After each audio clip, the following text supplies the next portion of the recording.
नमस्कार, हमारे खास प्रोग्राम झरोखा में आप सभी का स्वागत है। शुरुआत करते हैं कृषि सुधारों की दिशा में हरियाणा सरकार ने एक अहम कदम उठाया है। चंडीगढ़ में सीएम मनोहर लाल की अध्यक्षता में 20 कृषि क्षेत्र निवेशक कंपनियों और 22 किसान उत्पादक संगठनों के बीच एमओयू पर हस्ताक्षर किए गए हैं। इसके अंतर्गत प्रदेश में ताजा फल और सब्जियों की सप्लाई चेन की स्थापना होगी ताकि खेतों से उत्पाद सीधे ग्राहकों तक पहुंचाया जा सके। किसानों के लिए अपनी फसल बेचना अब आसान हो जाएगा। एमओयू साइन करने के बाद सीएम मनोहर लाल ने कहा है कि केंद्र और हरियाणा सरकार का फोकस पूरी तरह से कृषि पर है। उन्होंने कहा है कि किसानों की आय दोगुना करने के लिए हर आयाम पर हम काम कर रहे हैं। चाहे हमारी हरियाणा सरकार हो चाहे केंद्र सरकार हो, प्रधानमंत्री जी ने जो कहा कि किसानों की आय डबल करनी है, तो उसमें जितने भी नए ऐसे आयाम हैं जिससे कृषक की आय बढ़ सकती है, वो लागू हम कर रहे हैं। उसी में एक ये जो कंसेप्ट एफपीओ का बना है, फार्मर्स प्रोड्यूसर्स ऑर्गेनाइजेशन, ताकि एक छोटा किसान अपनी चीज़ को पैदा तो कर सकता है, लेकिन पैदा करने के बाद उसकी ठीक से प्रोसेसिंग, उसकी बिक्री, मार्केटिंग, इसमें वो छोटे किसान को करना बहुत कठिन है। तो एफपीओज़ में जैसा अभी बताया कि लगभग 600 एफपीओज़ हरियाणा में बने हैं और उसमें 78,000 किसान प्रतिनिधि हैं। ऑन एवरेज 130 किसान जो हैं एफपीओ में प्रतिनिधि हैं, कहीं 250-300 भी हैं, कहीं 40-50 भी हैं। तो इतने संख्या में किसान मिल करके अपनी एक मार्केटिंग की व्यवस्था करते हैं।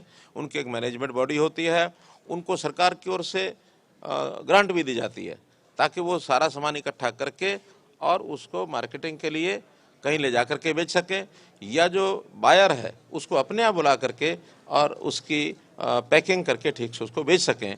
इसी प्रकार जो पैक हाउसेज हैं, पैक हाउसेज में उनकी पैकिंग, उनकी फलों की और सब्जियों की, उसकी ठीक से प्रोसेसिंग करके और मंडी में अच्छी कीमत से बेच सकें, ये भी उसका एक हेतु है ताकि वहाँ पर किसान को जो है आय उसकी बढ़ सके।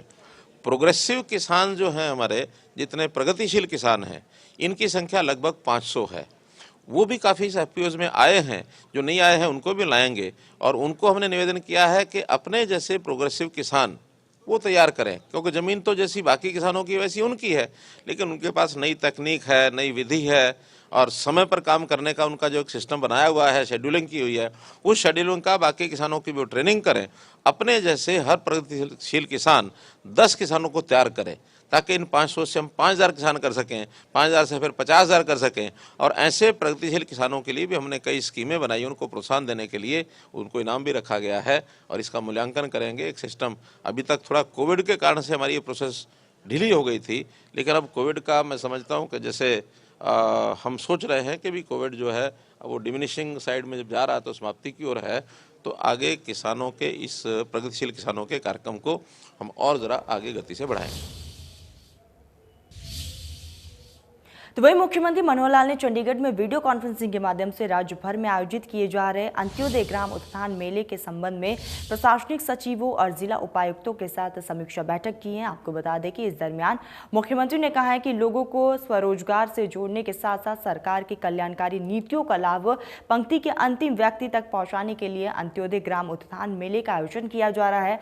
युवाओं को उद्यमिता के लिए प्रेरित और सशक्त बनाना हमारी सर्वोच्च प्राथमिकता है। मुख्यमंत्री ने 29 से 30 नवंबर को बड़े पैमाने पर व्यवसाय और स्वरोजगार के लिए पात्र परिवारों को चयन करने हेतु राज्य भर में 24 अलग अलग स्थानों पर आयोजित मेलों के संबंध में उपायुक्त से सुझाव और प्रतिक्रिया ली है।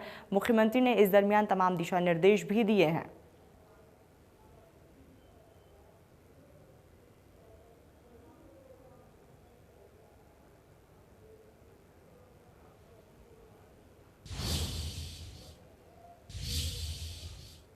चलिए तो आगे बढ़ते स्वास्थ्य मंत्री अनिल विज ने कहा कि कोविड-19 के नए वेरिएंट ओमिक्रॉन के फैलने और संभावित तीसरी लहर को ध्यान में रखते हुए राज्य के सभी जिलों के उपायुक्त, पुलिस आयुक्त और पुलिस महानिरीक्षक और पुलिस अधीक्षकों को निर्देश दिए गए हैं कि वे अपने अपने जिलों में जनता के बीच कोरोना प्रोटोकॉल जैसे कि मास्क पहनना, सोशल डिस्टेंसिंग, हाथों की सफाई, इसको लेकर लोगों को जागरूक करें। इसके अलावा सभी स्कूल, उद्योग, व्यवसाय परिसर, रेलवे स्टेशन, बस स्टैंड इत्यादि जहां भीड़ होने की संभावना है। वहां सार्वजनिक स्थानों पर मास्क न पहनने वालों का चालान करने के लिए पुलिस, स्वास्थ्य, नगर निगम और निकाय समितियों जैसे एजेंसियों द्वारा सख्त कदम उठाए जाएंगे।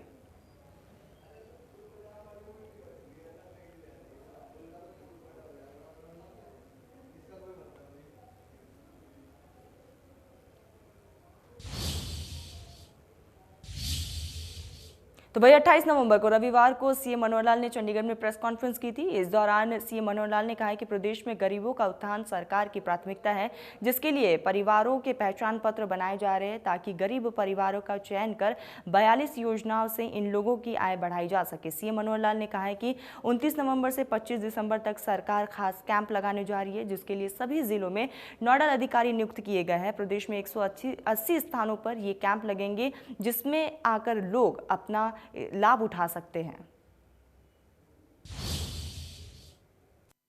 हमने एक कार्यक्रम शुरू किया था, परिवार पहचान पत्र, जिसकी सर्वदूर उत्सुकता भी है, जानकारियां भी लोग ले रहे हैं, जिनको पता लग रहा है उसकी सराहना भी कर रहे हैं कि हरियाणा के हर परिवार का जो डाटा है वो हम योजनाओं को, लोगों के हित के लिए जो भी योजनाएं बनती हैं उन योजनाओं को बनाने के लिए उसका उपयोग करेंगे और हर किसी की आवश्यकताएं, हर किसी की क्षमताएं, आवश्यकताओं की पूर्ति के लिए सरकार योजनाएं बनाएगी और क्षमताओं का उपयोग कैसे किया जाए इसकी भी हम योजना बनाएंगे। प्रधानमंत्री जी ने ये कहा कि सबका साथ, सबका विकास, सबका विश्वास और सबका प्रयास, उसी के अंतर्गत ये सब योजनाएं हैं। तो अभी जो उसमें एक योजना जो हमने घोषित की है, मुख्यमंत्री अंत्योदय परिवार उत्थान योजना, उसका हेतु ये है कि अपने समाज के जो परिवार कम आय वर्ग के हैं, जिनको हम सामान्यतः भाषा बोलते हैं वो गरीबी रेखा के नीचे हैं, ऐसे परिवारों की आय के साधन कैसे बढ़ाए जाए। क्योंकि नौकरियों के बारे में हमको सबको विदित है कि हर किसी को नौकरी उपलब्ध कराना ये शायद कठिन काम होता है। उसमें जो सिस्टम से आएंगे उनको नौकरी मिलेगी, लेकिन जो रह जाते हैं उनको भी परिवार में कम से कम इतनी आय अवश्य हो जाए कि वो अपना जीवन यापन ठीक से कर सकें।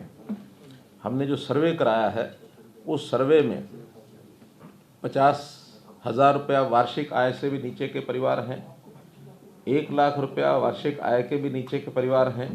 अभी 2 ही श्रेणियां हैं जिनको हमने अपने इस टारगेट में लिया है कि 1 लाख रुपए तक की आय के जो परिवार हैं उनको अवसर दिला करके कम से कम उनकी आय डबल हो जाए।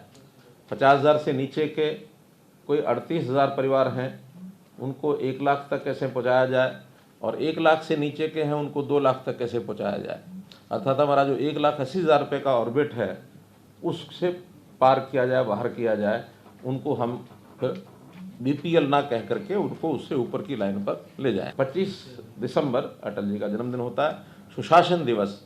उस दिन तक फील्ड में हर ब्लॉक लेवल पर कैंप्स लगेंगे और उन कैंप्स में उनको सबको सूचना दे करके बुलाया जाएगा।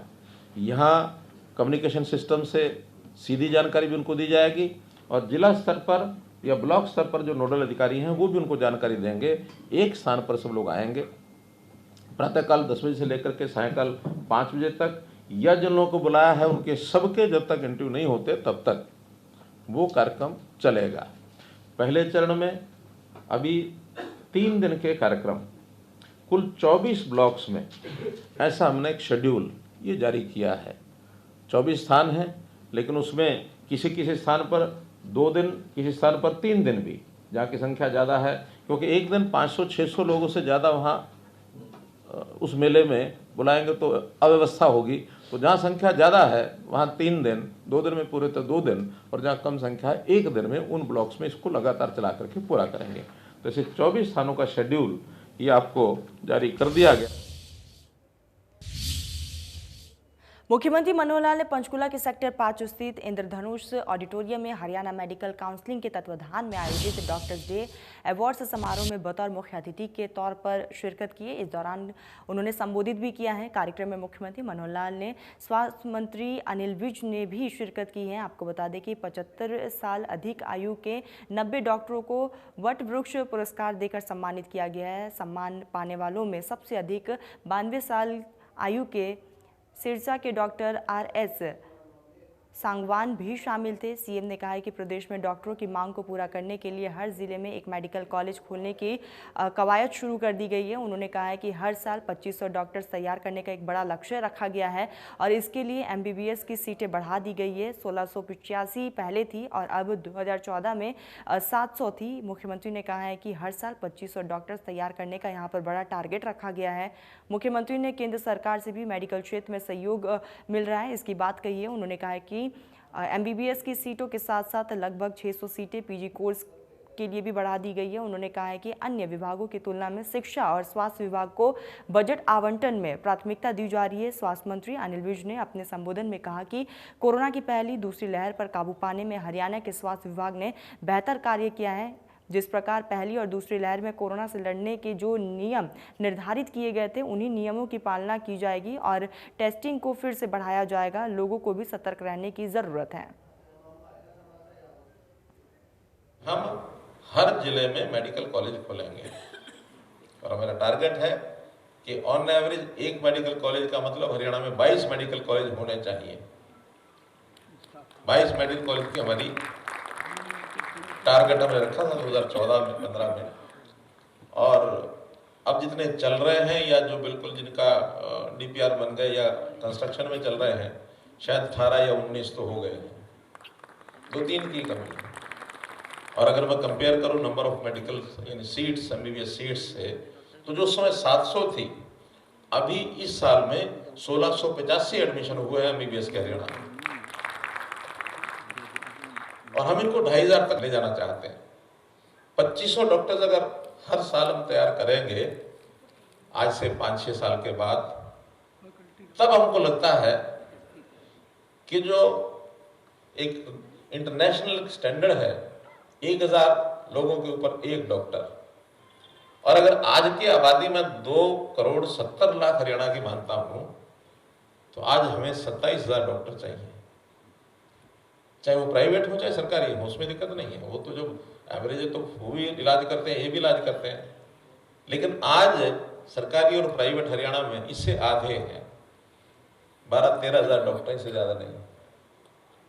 इसे डबल करने हैं। डबल तब होंगे जब हर साल अगर हम 2500 तैयार करेंगे तो 2000 तो कम से कम हरियाणा में रहेंगे। 500 मान लो हमने दूसरे शहरों के लिए, विदेश के लिए छोड़ भी दिए, 2000 डॉक्टर हमको हर साल चाहिए नए।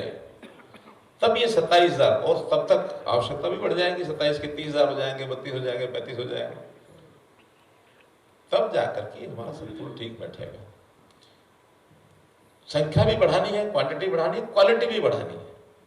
इस क्वालिटी में आज चूंकि नए नए आयाम आ गए हैं, नई नई रिसर्च, नए नए लेवल बढ़ गए हैं, तो हमने PGs की भी संख्या अब बढ़ाई है। लगभग 550 से ऊपर ऐसे PGs, इनकी संख्या हमारी हो गई है 600-550। तो ये संख्या भी और बढ़ाना चाहते हैं, क्योंकि आज स्पेशलाइजेशन का मामला है। स्पेशलाइजेशन के नाते से इंफ्रास्ट्रक्चर की कमी नहीं है, लेकिन कमी पड़ेगी तो उसको भी बढ़ाएंगे। उसके लिए हमें कठिनाई नहीं है कोई। जहाँ तक बजट का विषय है, हर वर्ष बाकी विभागों का तो 5 से 7% बजट बढ़ता होगा, एजुकेशन में और हेल्थ में हम 12-15% बजट हर साल बढ़ाते हैं।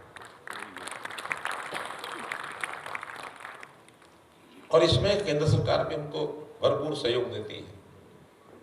अब जैसे बाड़सा झज्जर में कैंसर इंस्टीट्यूट, बहुत बड़ा कैंसर इंस्टीट्यूट बना है। अभी आयुर्वेद में भी और आगे बढ़ा जाए, इस पर भी हम काम कर रहे हैं। पंचकुला में आयुर्वेद का एम्स, ये सैंक्शन हो गया, उसके लिए 25 एकड़ जमीन हमने दे दी है केंद्र को। एक एम्स यहाँ भी बनेगा। एक रेवाड़ी जिले में एम्स, वो भी अब केवल जमीन देनी है हमने, बाकी उसको सैंक्शन उसकी हो गई है, वो भी बनेगा। तो केंद्र सरकार की ओर से भी हमें बहुत सहयोग मिल रहा है। हम अपनी सरकार की ओर से भी कमी नहीं छोड़ेंगे, क्योंकि आखिर प्रदेश के आखिरी कोने में, किसी गांव में, किसी बस्ती में, ढाणी में बैठा व्यक्ति, उसको भी किस प्रकार से हेल्थ सर्विसेज का लाभ हो। कोविड में जो शहीद हो गए उनके परिवारों को, और जिन्होंने कोविड में अपनी जान हथेली पर रखकर काम किए, ऐसे सभी लोगों को सम्मानित किया था। मैं समझता हूं कि शायद देश का वो पहला ऐसा कार्यक्रम था जहां पर कोविड में काम करने वाले लोगों को सम्मानित किया गया। अच्छा प्रयास था, और आज मुझे इस कार्यक्रम में आने का सौभाग्य प्राप्त हुआ है। ये भी मैं समझता हूं कि देश का इकलौता ऐसा कार्यक्रम होगा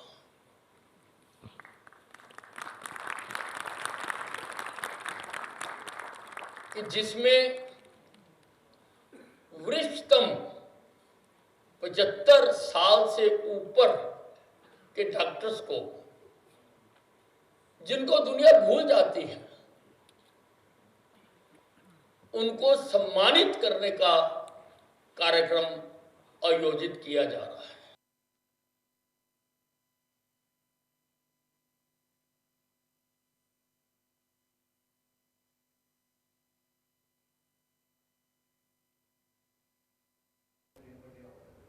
तो वही मंगलवार को सीएम मनोहर लाल ने रोहतक की महर्षि दयानंद विश्वविद्यालय में डॉक्टर मंगल सेन की 31वीं पुण्यतिथि के अवसर पर आयोजित एक कार्यक्रम में मुख्य अतिथि के तौर पर शिरकत किए। इस दरमियान आपको बता दें कि सीएम मनोहर लाल के साथ कई लोग वहां पर उपस्थित रहे। वहीं मनोहर लाल खट्टर ने डॉक्टर मंगल सेन की जीवन पर आधारित एक पुस्तक का विमोचन भी किया है। इस दौरान सीएम ने कहा है कि डॉक्टर मंगल सेन ने समाज के लिए बिना किसी स्वार्थ के काम किया है। उनके अंदर समाज की सेवा करने की भावना बहुत थी। वही सीएम मनोहर लाल ने सभी महापुरुषों के जीवन पर रिसर्च का काम करने वाली पीठ को मिलने वाली सरकारी मदद ना लेने की बजाय पीठ के समर्थकों द्वारा पैसे इकट्ठा कर कार्य करने की बात कही है। वही विश्वविद्यालयों को भी पूर्व छात्र छात्राओं द्वारा पैसे एकत्रित कर उन्हें स्वावलंबी बनाने की बात की है। इसके अलावा सीएम ने जिम्नास्टिक हॉल का भी उद्घाटन किया है और कबड्डी हॉल की आधारशिला भी रखी है। इस मौके पर सीएम मनोहर लाल ने कहा है कि सरकार की कोशिश गरीबों के उत्थान की है। सीएम ने कहा है कि सरकार 1 लाख से कम आय के गरीब लोगों की आय बढ़ाने के लिए प्रदेश भर में कैंप का आयोजन कर रही है। सरकार का 1 लाख आमदनी वाले परिवार का 2 लाख तक आय बढ़ाने का लक्ष्य है। बदल गए हैं, हमको शिक्षा में, स्वास्थ्य में, हर एक चीज में आगे बढ़ना है।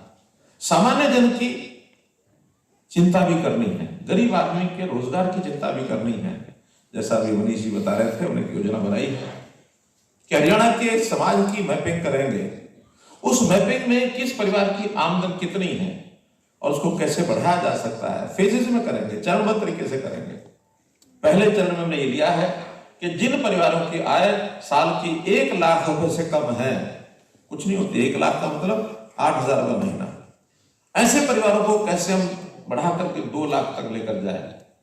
इनकी संख्या लगभग 3.5 लाख परिवार है। उनके आजकल कैंप्स लगाने शुरू कर दिए हमने। इस जिले में भी लगभग 10-12 कैंप लगेंगे। हरियाणा ने पहला एक ऐसा कार्यक्रम शुरू किया है कि हम अपने यहाँ बीपीएल परिवार जितने भी हैं, बाकी स्टेट्स को वोट करती है, हम ज्यादा बीपीएल परिवार घोषणा करें, बीपीएल बने ताकि सरकार से सहायता मिले। हम कहते हैं बीपीएल क्यों रखेंगे, सबको एपीएल करेंगे ना, क्यों करेंगे बीपीएल? हम कमा के खाएंगे, 10 उंगलियां हमारे हाथ की हैं, हमारा शरीर सबका पुरुषार्थी शरीर है, मस्तिष्क है, दिमाग है, मेहनती लोग हैं हरियाणा के। तो मेहनती लोग मेहनत करके, पढ़ाई करके, स्किलिंग करवा करके हर परिवार को आगे बढ़ाएंगे।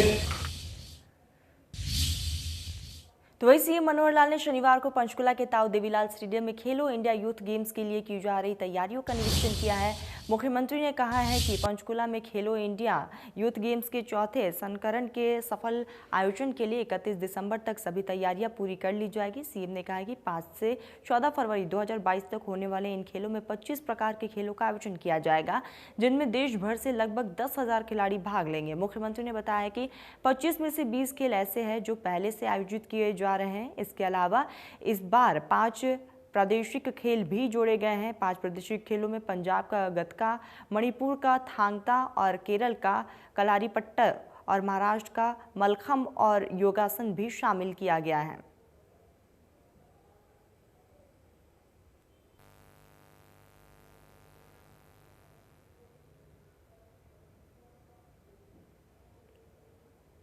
का जो खेलो इंडिया कार्यक्रम जो राष्ट्रीय स्तर का कार्यक्रम है, हरियाणा को मेज़बानी के लिए मिला है। तो इसके लिए पहले तो मैं भारत सरकार का, हमारा जो स्पोर्ट्स मिनिस्ट्री और प्रधानमंत्री जी सभी का बहुत धन्यवाद करता हूं कि हमारी इस प्रार्थना को उन्होंने स्वीकार किया और खेलो इंडिया जो है मेज़बानी करने का हमको अवसर मिला।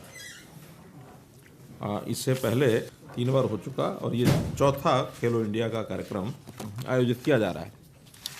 इसकी तिथियां पहले नवंबर के लिए तय हुआ था, लेकिन इस कोविड के कारण से हमने भी प्रार्थना की और केंद्र सरकार ने जो इस पर सारा जिसको कहना चाहिए कि नज़र रखे हुए, उन्होंने भी सुझाव दिया कि इसको हम थोड़ा लेट करें। तो अब ये तिथियां जो नई सिरे से तय हुई हैं 5 फरवरी से 14 फरवरी, ऐसा ये समय इसका तय हुआ है। सारे देश भर के लगभग 10,000 के आसपास पार्टिसिपेंट्स इन खेलों में आएंगे।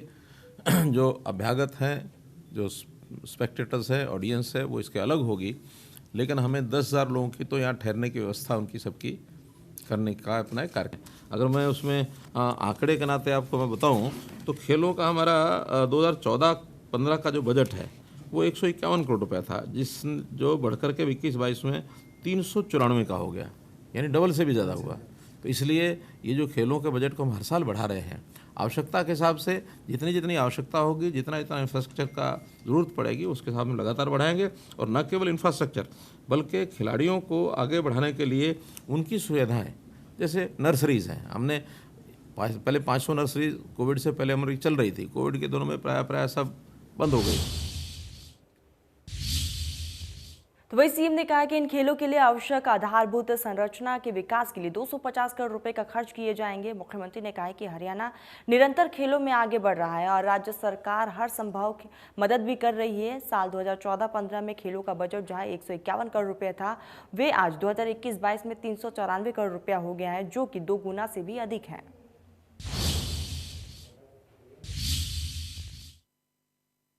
तो साल 2014-15 में 151 करोड़ रुपए बजट था खेल का और ऐसे में 2021-22 में 394 करोड़ रुपया बजट को बढ़ा दिया गया है। तो बुनियादी ढांचे के विकास के लिए 150 करोड़ रुपया खर्च होंगे और ऐसे में एक बार फिर से बजट को बढ़ाया गया। अन्य उपकरणों और सुविधाओं के लिए 100 करोड़ रुपये खर्च किए जाएंगे। इसके साथ ही खिलाड़ियों के ठहरने, खाने पीने और परिवहन की संपूर्ण व्यवस्थाएं होंगी, यानी कि खिलाड़ियों को किसी भी तरह की कोई भी तकलीफें नहीं होंगी क्योंकि तमाम तैयारियां की जाएंगी। और ऐसे में एक बार फिर से ये बजट को बढ़ाया गया है। और आपको बता दें कि प्रदेश सरकार लगातार